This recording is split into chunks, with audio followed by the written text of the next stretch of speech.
कौशल्या के 2 बेटे थे, राम और श्याम।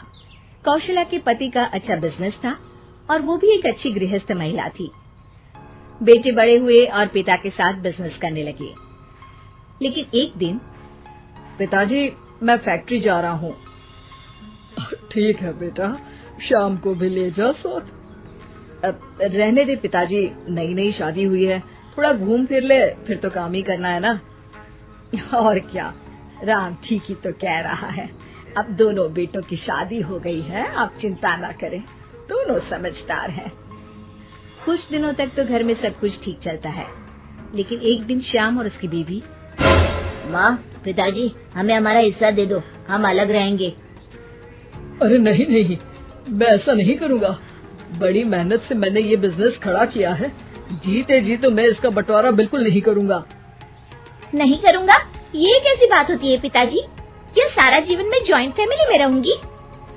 अरे पर बेटा, हमारे घर में इतने नौकर चाकर हैं, न किसी चीज की पाबंदी है, फिर क्यों अलग होना चाहती हो? एक साथ जीवन कितना अच्छा लगता है। हर कोई हर किसी के लिए हर किसी के साथ खड़ा होता है। अरे बाप प्लीज, ये सब बातें करके वक्त जाया न करो। पिताजी आप नहीं देंगे तो मैं कानून का दरवाजा खटखटाऊंगा। तभी वहाँ राम आ जाता है। पिताजी कोई बात नहीं, आप इसे इसका हिस्सा दे दीजिए। हमारे घर की बात बाहर जाए ये ठीक नहीं। और हाँ, मुझे पिताजी के कपड़े वाला कारोबार चाहिए जिसमें मुनाफा ज्यादा है। लेकिन एक वही तो कारोबार है जिससे हमारा घर अच्छे से चल रहा है, बाकी तो हम अभी एस्टैब्लिश कर रहे हैं बेटा। देखिए पिताजी, वो कुछ मैं नहीं जानता, घर चले या नहीं, मुझे बस चाहिए मतलब चाहिए। हाँ। सब श्याम को समझाने की कोशिश करते हैं, लेकिन वो मानता ही नहीं। ठीक है, अगर तुम्हारी यही मर्जी है तो यही सही, लेकिन मेरी भी एक शर्त है, ये लेकर तुम इस घर में दोबारा कदम नहीं रखोगे। हाँ हाँ, तो रहना भी कौन चाहता है? अरे कैसी बातें कर रहे हैं जी, मैं कैसे श्याम के बिना रहूंगी। आप ठीक है माँ, चलो हमारे साथ रहना। लेकिन बेटा, मैं परिवार के बिना भी नहीं रह सकती। अरे यार, मैं श्याम के बिना नहीं रह सकती, मैं परिवार के बिना नहीं रह सकती, तो हम क्या करें? तभी वहाँ राम की बीवी आ जाती है। देखो, तुम माँ को समझने की कोशिश करो, सारा जीवन उन्होंने परिवार के साथ निकाला है, यो घर टूटना किसी को अच्छा नहीं लगता। परिवार साथ रहने का नाम होता है। ओह, ये ज्ञान की गंगा किसी और दिन बहाना, टाइम लेकर आऊंगी मैं। फिलहाल तो हमें जाना है, चलो ना श्याम। दोनों घर से अलग हो जाते हैं। राम और उसके पिताजी एक नया कारोबार नए तरीके से शुरू करते हैं। राम, ये फूड बिजनेस इतने फायदे का सौदा होगा मैंने तो कभी सोचा ही नहीं था। पिताजी, ये आपकी कड़ी मेहनत और सही नीति के कारण संभव हुआ है। घर के सारे एक साथ बैठकर खाना खा रहे होते हैं कि तभी आज श्याम की बहुत याद आ रही है। क्या तुम में से कोई मुझे उससे मिलवाने ले चलेगा? कोई जरूरत नहीं है।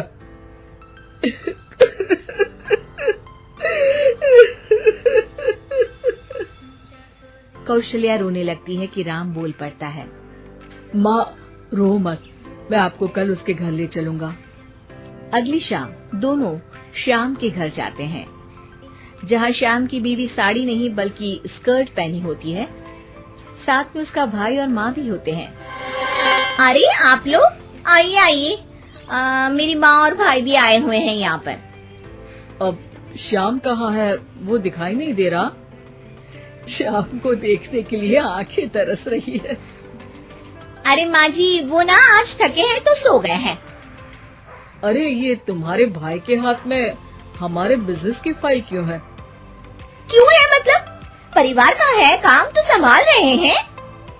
कौशल्या सीधे श्याम के कमरे में जाती है, पर ये क्या, हट्टा कट्टा मोटा श्याम, उसकी हालत तो खस्ता सी थी।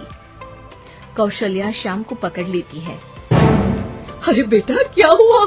ये हालत क्या बना रखी है? श्याम सामने खड़े राम के गले लग जाता है। भैया मुझे माफ कर दो, मैं परिवार की किस्मत नहीं समझ पाया। और आपके खिलाफ हो गया।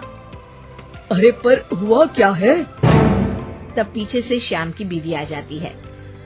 होना क्या है और होगा क्या? कैसी बातें कर रहे हैं आप?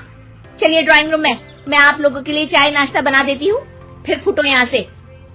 श्याम उन लोगों को बताने ही वाला होता है, लेकिन उसकी बीवी और भाई के आ जाने के कारण वो कुछ नहीं बता पाता। जब राम और कौशल्या वहाँ से जाने वाले होते हैं तो श्याम बोल पड़ता है। माँ, भैया, रुक जाओ ना थोड़ी देर। तभी उसकी बीवी आ जाती है।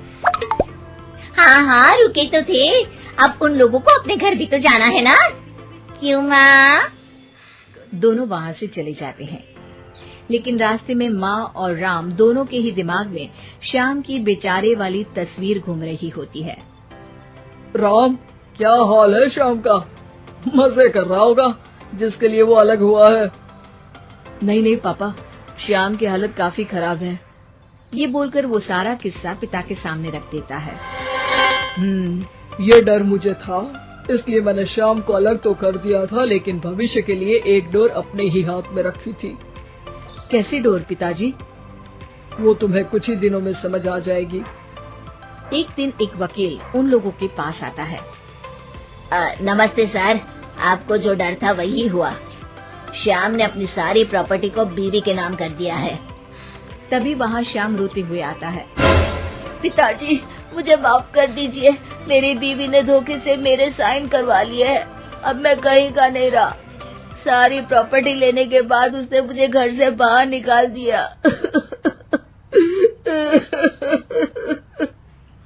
कोई बात नहीं बेटा, तुझे अकल आ गई, यही बहुत है। लेकिन आपका मेहनत से बनाया कारोबार मेरे कारण चला गया। मैंने कोई कच्ची गोली नहीं खेली है बेटा। तभी वकील बोल पड़ता है। आपकी कोई भी प्रॉपर्टी आपके पिता और भाई के साइन के बिना आप किसी को नहीं दे सकते। इसी शर्त में आपको वो कारोबार दिया गया था। अरे वाह पिताजी, आप ग्रेट हो। वैसे भी इतनी मेहनत से खड़ा किया हुआ कारोबार मैं ऐसे ही किसी को थोड़ी ना दे सकता था। और बेटा, सुबह का भूला शाम को वापस आ जाए तो उसे भूला नहीं कहते, श्याम कहते हैं।